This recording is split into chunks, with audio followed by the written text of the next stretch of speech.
Greetings and welcome to another Sunday night version of You Are the Miracle podcast. I am Cheyenne Kramer and this is my better half, Donald Kramer. Hello, everyone. I hope you're having a great day.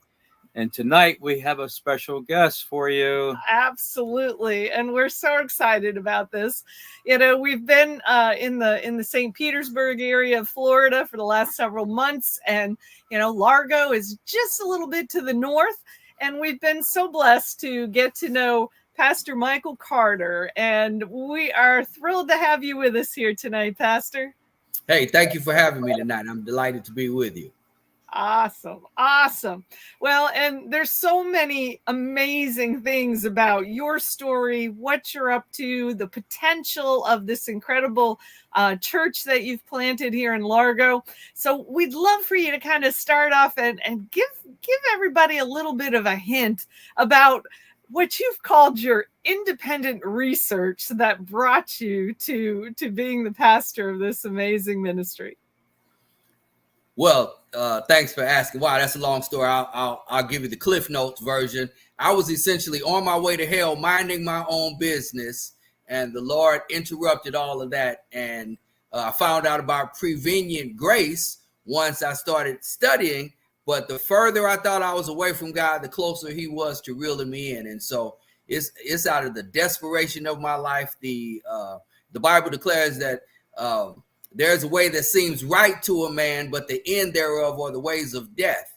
And that's in Proverbs chapter 14. Then in Proverbs chapter 16, it repeats the same thing. There's a way that seems right, but the end thereof are the ways of death. And I was on my way headed to death and destruction and ran across some men of God that encouraged me that there was a better way. You know, without a vision, the people perish. I couldn't see myself out of that situation. I didn't know that that there was a new life available, that I could be victorious, and that I could become a new creation through the transformation process of just surrendering to His lordship. And I had some men model it for me. I was discipled by some men that modeled that same thing, that transformation in their lives, and they were authentic. Often people go to church, they know God is the answer, and they don't have an opportunity to understand that Brother Brown was once Bobby from the block, and God did a work on his life that led him to where he is. So we feel like we've got to do something to clean ourselves up before the church can embrace us and accept us, and the church world will work for us. And there's nothing further from the truth. Wow. Powerful. That's powerful. That is powerful. So it sounds like you tripped through a few little stumbling blocks before you found the path. Absolutely. So in part of my story is, and it's really the spirit in which I seek to always minister with, the spirit of Barnabas, son of encouragement, is that not only was I still subject to the sin nature because I had not made a complete lordship decision, but I will say in large part the church missed a few opportunities to embrace me and encourage me in my walk and model discipleship. And really, it's been said, I've heard it said before, that Christians are the only group that shoots their wounded. And I felt that. And so it's the grace of God that has me where I am today, in spite of many people counting me out, even after there was a recognized call of God on my life. Wow. Yeah, wow. Well, and I feel pretty certain that there must be a story behind the name that you came up with for your initial ministry, the whole idea of Victor Newman. Exactly. Oh, absolutely. Tell us a little bit about how that name came to be. So there is a fictional soap opera character by the name of Victor Newman that people my age and older may be familiar with, but he has nothing to do with our ministry. But at the same time, in a carnal sense, a lot to do with our ministry. Victor Newman was a wealthy man. He was debonair and swashbuckling. And so we want to usher in ministry excellence, but also without being in a codependent relationship with the people we serve. We want to be a hand up, not just a hand out, walking from victory. If any man is in Christ, he's a new creation, and we can give thanks to God who makes us the victor. So the ministry is just an ode to the fact that we can become victorious new men and women through surrender to the lordship of Jesus Christ in our lives and letting God have his way. We don't have to. We fight when we join God. If God is for us, who can be against us? So once we make that lordship decision, we are now victorious. And so we're fighting from a position of victory because of what Christ did on the cross and the fact that he's our resurrected Savior who's sitting at the right hand of the Father interceding on our behalf. We've got that resurrection power that makes us victorious, and the transformative power of our relationship with Holy Spirit leads us into a whole new life. Boy, you say a lot in a few words. I will say that. There's a lot of power that comes through in your words and your passion for what you're doing. And, you know, that's a beautiful thing, to say the least. But, you know, tell us more about what you want to see, you know, both Victor Newman Ministries as well as Victory Fellowship. How do you see yourself guys as being different in terms of giving the hand up versus just a handout? We believe in discipleship, and discipleship is not simply I'll see you next week. It's interacting in the lives of the people that we minister to, and we are a tribe. And so we are Victory Fellowship. It's no point in even being victorious if you have to celebrate by yourself. And so we believe that the strength of fellowship is truly what Christ said, that we model that we're his disciples indeed by how we love one to another. And it's that accountability, it's wise counsel, it's wanting the best for the people in our sphere of influence. And so the point of being a hand up, not just a hand out, is we don't want to have those codependent imbalanced relationships where we're just having a transactional relationship where the church is doing the giving or the ministry is doing the giving. We want to provide people an opportunity to serve as well, to connect with ministry, to be connected with social services, educational and vocational opportunities. Christ said he came so that we can have life and life more abundantly, not more church, but more life. And so we want to help people in every sphere of their life get healthy, eat properly, find a great opportunity that creates revenue streams for you so we can be blessed to be a blessing. And I believe that it's the connections that God is weaving through us, even bringing you across our path. And we're open and receptive to it. A lot of churches operate in their own silos, logos, and egos, and they don't want to collaborate or interact with other tribes. And boy, heaven is sure going to be frustrating for some people, because all the people we've been trying to avoid, they might very well be there if we ourselves even make it there. My goodness. That is good. It is. Like and you know, This is practical. You come across with such a spirit of wanting to collaborate with people. And I know we've had kind of a conversation about that before, you know, that people love to talk about collaboration, but it seems to be so difficult to get people to come together and do something together. It's like the silo effect, right? You mentioned that. Well, we get busy doing our thing. And so if it's not intentional, if it's not a structured relationship, I'm headed to a conference in June, and I'll see some people that I haven't seen in a couple of years, and we'll make promises of having lunch and getting together and working together and doing something together great for the kingdom. And then we'll both go our separate ways to get busy, and life will happen, and we may or may not actually materialize any of that effort beyond, oh, I thought about you, I prayed for you. And so we got to do better. We just got to do better. And when we surrender, it's not about, I'm not trying to build a kingdom here in Largo. I'm trying to advance God's kingdom. I'm not trying to build myself an audience. I don't want people to come do anything for me. Let's just work and serve Almighty God and watch what he can do when we surrender our own egos. Mm-hmm. It's said, everybody will say, what's the quote? It's amazing what we can get accomplished when it doesn't matter who gets the credit. Yes. But they say that while they're being recorded. They say that on a video while they're trying to get the credit. They weren't the one that said it. true. This is true. Oh my goodness. Well, and we've had the opportunity to be able to witness, this incredible operation that you've put together on Fridays. Tell our folks a little bit about this amazing movement that you have that happens every Friday out of your fellowship. So on Fridays, every Friday since October of 2015, we've been blessed to be able to provide non-perishable and perishable items, fruit, vegetables, and meat from time to time to the community that we serve. It started out with 2 tables in our parking lot, maybe a couple 100 pounds of food. And just this past Friday, we distributed 37,500 pounds of food. So we have distributed as much as or over 5 million pounds of food since 2015. And it's all God. We don't place an order. We don't collaborate. A lot of the involvement and the logistics of the food is delivered to us.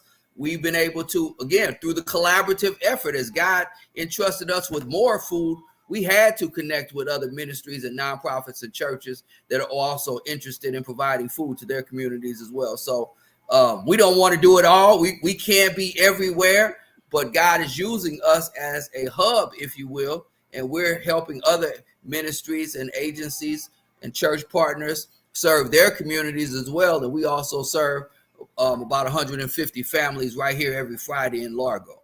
And it's all God and the wonderful people that he's brought across our path to help us do it. Trust me, I haven't touched all 5.3 million pounds of that food myself. There are many hands lighten the load. And so, again, we couldn't have done it without so many people that just see a move of God and want to be involved with something that is happening. We can all talk about what's not happening and who should do what and who's got this and not utilizing the resource. But if we just come together and do what we can with what we have and don't worry about who's not doing anything else, we have found that, again, that spirit of love and operating in the grace of God, abiding and connecting with other people. We find people that also want to be a part of giving. And so we connect with people with time, talents, and treasures to give. And they all help us serve the community better. There you go. There you go. And then at least once a month, you're doing like this big community catering for everybody. That's well, with all the food that we have, I like to start a fire and put some meat on the grill and smoke. And we've got quite a few people that enjoy cooking, have some culinary experience. Again, God weaves so many of these parts together, so we know where there's a hungry homeless community in downtown Clearwater, and we've got food. We've got people that love to eat. We got people that love to cook, and so what better way to engage in fellowship? Many Bible stories are centered around bread, conversation, people gathering, having meals. Jesus fed the 5,000. The resurrected Jesus came back and made Peter fish for breakfast. And so we all know the importance of family gatherings and meals. And so we love to do the same thing for our church, invite people, have members of our church invite their friends. We invite everyone that we serve on Fridays. We invite anybody listening to this or watching this podcast. We can feed you online, but you can't get a plate. But if you come to Largo, we'll give you a plate also. And then the people that serve and prepare meals also prepare extra to feed the homeless community as well. And so we don't call it homeless feedings. We just tie it all together and call it community catering. And that gives it a level of elegance that's worthy of Victor Newman Ministries and the mighty God that we serve. Oof. And you do it well. You do it well. You obviously are doing something right because, we've seen the lineup of all these other ministries that show up to be able to work with you and be able to bring things back to their ministry. So ultimately, it's about people. We talk about connection and collaboration, but all that is just surrounding yourself with good people. He who walks with wise men becomes wise. And the more people that I have around me in my midst, that I can ask questions, I can glean from. I'm not trying to be the smartest guy. I want to be the most connected guy and the one that's connected to the Most High. I want to be the blessed. And you are. And of course, we also found it very interesting that you had connections to the small business community. How did that come about with the BNI folks? So the answer to every question is God did it. The devil had a plan. The devil had a plan. I was operating as a fool. I was falling for the banana in the tailpipe, but God. So a few years ago, there was actually some Romans 8:28, all things work together for the good of those who love the Lord and are called according to his purpose. So we had a burglary at one of our ministry partners, and this was televised. Carla Marino of Iron Shield Security saw the video, came and donated, or saw this on the news, and their company came and donated security equipment to the ministry. And then my wife, Yvette, who's the director of Open Arms Ministry, was invited to a BNI meeting. And she went to the meeting and she was intrigued and came back and gave me a little information. And it was too early in the morning and I didn't have enough information. So later, I had another opportunity to visit BNI during International Networking Week. And the Lord told me that this was where I was to connect with the community and get outside the walls of the church. Now, mind you, this was 2019. And then in 2020, everybody had to get outside the walls of the church and everything changed. But prior to that, I had already connected with over 150 different business owners, entrepreneurs, managers under an organized, structured networking environment where we met regularly. I was able to share my passion and the things that we were doing with Victor Newman Ministry, and people who own businesses and really wanted to be contributors, give back to the community as well, have really galvanized our support and really helped us to expand, even as there was a greater need for us to be able to change our infrastructure at the height of the or at the very beginning of the pandemic, and through the major portions of it. Feeding Tampa Bay made us an emergency relief organization, which then entrusted us with more food, hence our growing network of ministries and agencies that could come and serve other areas. And at one point we were getting up to 100,000 pounds of food each week. Wow, that's a whole lot of food. Holy cow. One of the amazing things, one of the amazing things which happened in this period as well, though, that actually helped small businesses and business owners that we network with, was the fact that many of them might not have been aware of even the concept of food insecurity, because they were doing well and they were on the other side of that economic cycles and the recession or whatever, that just doing well and not finding themselves in that need, or knowing people that had that need beyond what they may have heard about people that were trying to take advantage of the system, or people that weren't trying to do any better for themselves, but just trying to get and be lazy. But we saw on the news in about March 2020 that people, through no fault of their own, doing the very best that they could have everything in their lives change suddenly beyond their control and find themselves in need of some help. And so we saw millions of people losing their job. We saw hundreds of thousands of people actually in line on televised news reports of getting food. And so then with that reality of what we do became that much more visible, it made a difference. It's all about visibility. Not so many people are aware of the plight of the food insecure in their communities until it happens to them or until they stumble across it. And then it's eye-opening that in America, the wealthiest nation in the world, that there are people that are concerned about where their next meal is coming from. Or even more tragic is parents concerned about how they're going to feed their children telling mommy and daddy, I'm hungry. Yep. So to be able to lean into that is sad to see it. And in an election year, it doesn't matter whose fault it is. But when you can do something about it, we should all do something about whatever we can to do something about it, to make it a better world, to make it a better community. to serve God who loves us. God, that's right. Praise God, no doubt about it. Holy cow! So yeah, and the most amazing part about it though is that transformation from when I was doing independent research. The fact that God can trust the new me with this responsibility, which is not, you know, that I'm that much smarter, that much wiser, that much stronger, or more capable. It's just that I trust Him more, and so I let Him lead the way. I've got a notebook of all the things that I was going to do when I became the pastor, and I haven't had a chance to pull it out yet because God hasn't quit telling me what He wants me to do. I think we know something about that too, right? Yes. We always tell people, it's like, yeah, we don't know where we're going yet. We haven't received the assignment. Well, we happen to have received one now, so we know where we're going. But we have in the past. We were going to go this place, but it never happened. Yeah, we were told otherwise.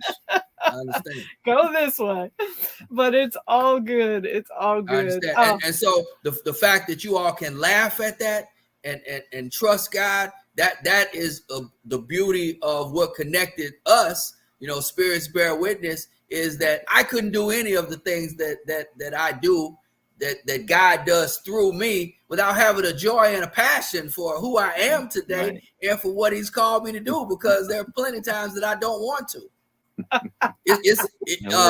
We had this appointment at 9 p.m. I'm usually Sunday night. I'm in bed by 7:30. Well, thank you for staying up for us. This is important when ministry calls, though. You know, you got multiple devices. You can't set notifications and get up and do what you have to do. Oh my goodness! Well, you always weary, but the spirit's willing. The spirit's always willing. Sometimes the flesh needs to take a good nap. Well, and I remember asking you if you had a magic wand and you could fix anything that, you know, or have anything happen in your ministry. The number one thing you said was, "I'm not worried about the money. I want the visibility." So here you go. We're giving you some visibility. Absolutely, absolutely. So favor, you know, favor is better than money, and we've got favor. We've got some great connections, and we just want to meet more people like the people that have galvanized.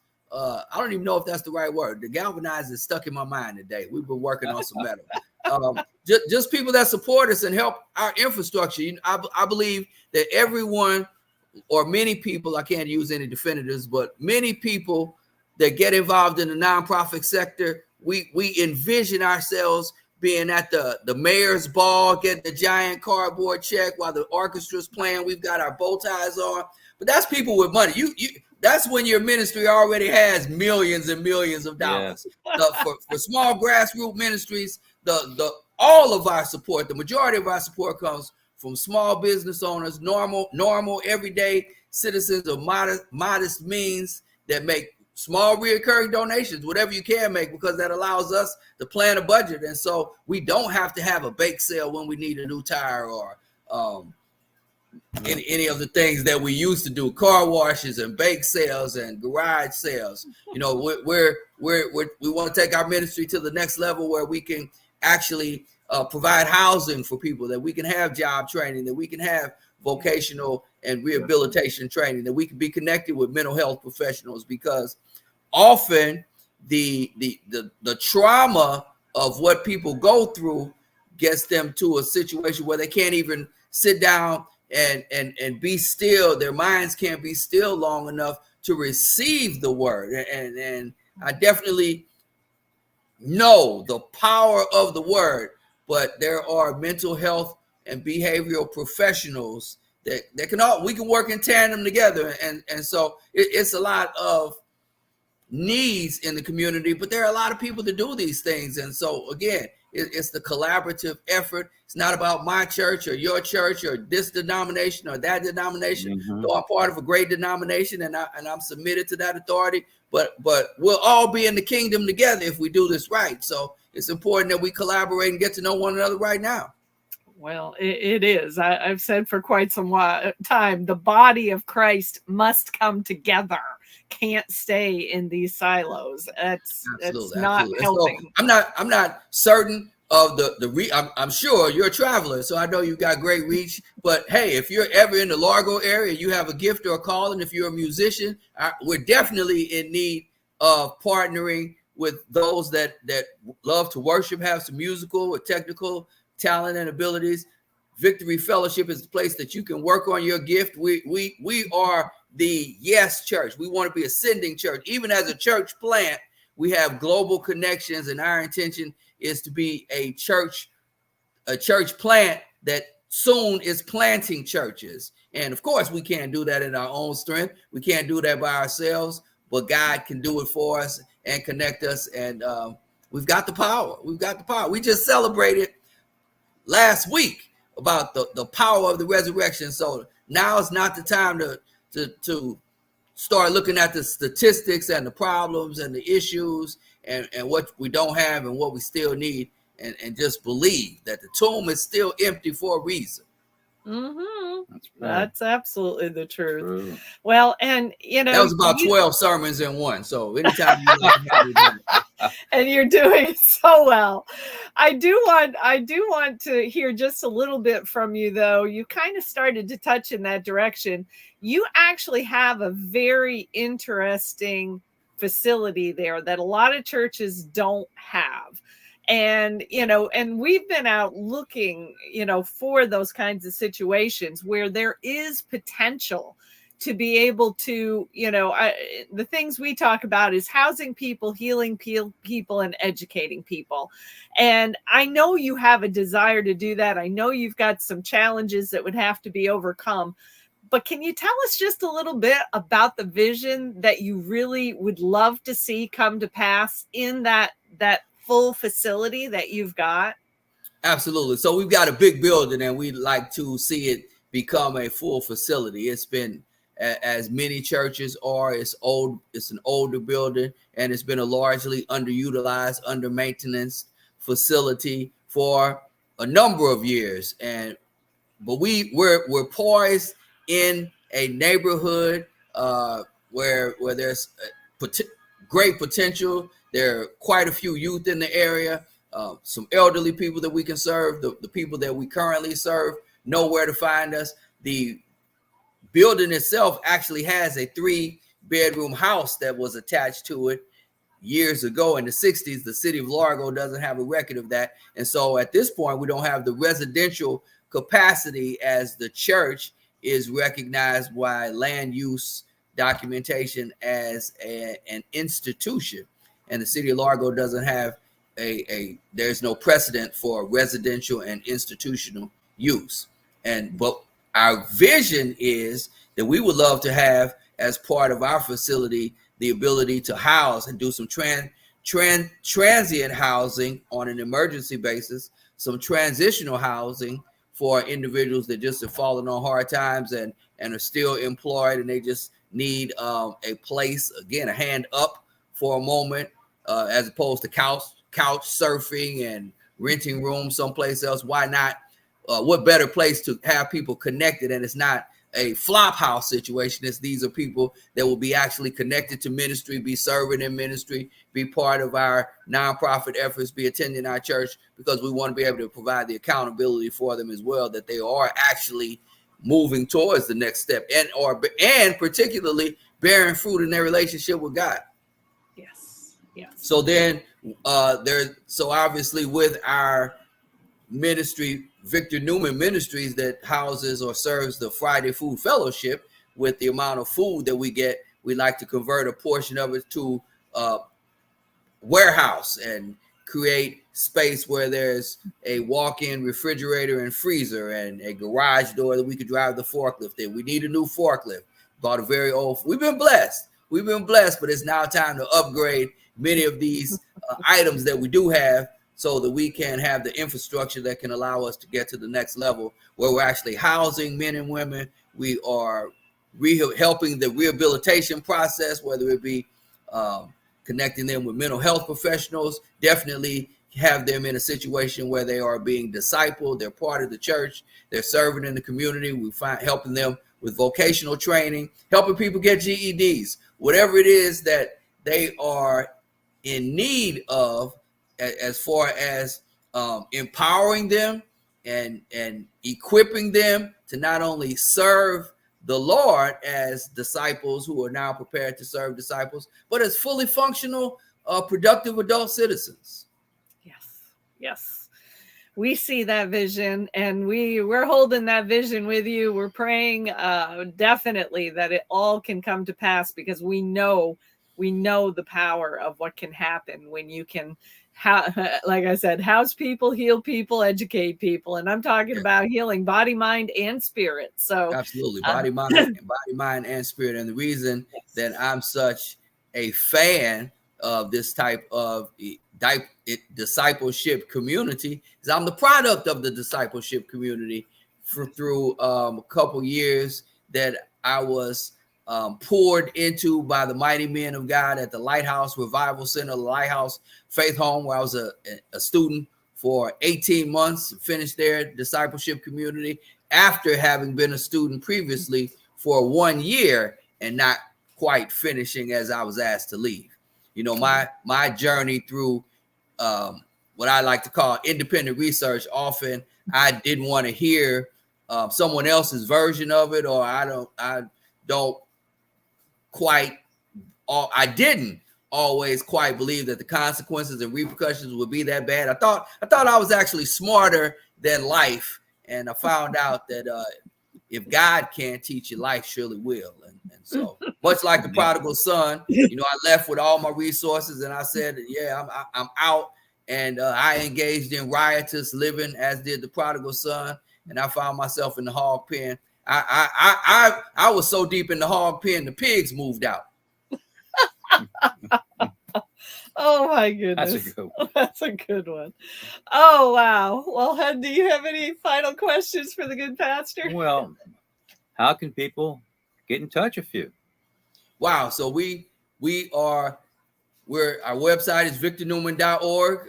I'm Pastor Michael, or you can reach me at michael@victornewman.org. We love to connect with you. We love to partner with you. We provide 300. This past Friday, we provided 285. So we're rapidly approaching 300 boxes of food that we're providing each week, in addition to the food that we're sending out into other communities. A box of food, an individual can sponsor a box of food with a retail value of minimum $35 to $40 for just $3. That's how faithful our stewardship is.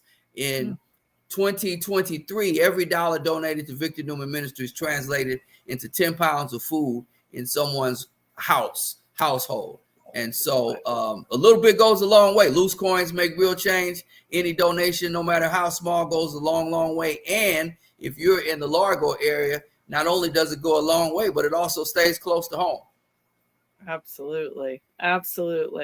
Well, it has truly been a blessing for us to get to know you, to have you as a guest here tonight.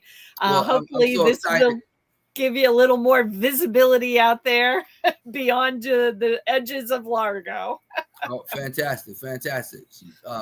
As I shared today at Victory Fellowship, we are also connected with ministries in both South Africa and the UK. So we're here in Largo, but we're global, and this is for God's eternal kingdom. So he's able to do exceeding abundantly above all we could ask or think. So the sky's the limit and beyond. And so, but what it requires, though, is for men and women of God to connect with men and women of God. The power is in the unity. Power is in our unity. I agree completely. I've had that conversation a lot of times in the last few years. So I'm again, certainly not trying to do everything. My vision is so big that it can't happen at all without God, and he has to enlist the help of men and women around me, because when he blesses me, I can't even do it all by myself. And so it's only through partnerships, wise counsel, and the connections that God weaves us together that we're stronger. That is a fact, without a doubt. So we say thank you for who Thank you you. are and for how you allow God to work through you. You are one of the many miracles that's out here creating God's kingdom, and we are grateful to know you. Definitely. So we thank everybody who stopped by tonight. We've had people popping in and out listening here, and hopefully there will be more and more people who watch this video. And if they're coming through this part of Florida, we definitely invite them to stop by and visit what you got going on. So thank Absolutely. you, Pastor Michael. We hope Thank you for having me. I appreciate you. God bless you both. And I'm Michael at victornewman.org. Reach out. I love to connect with you. Absolutely. Have a blessed day, everybody. Thank you.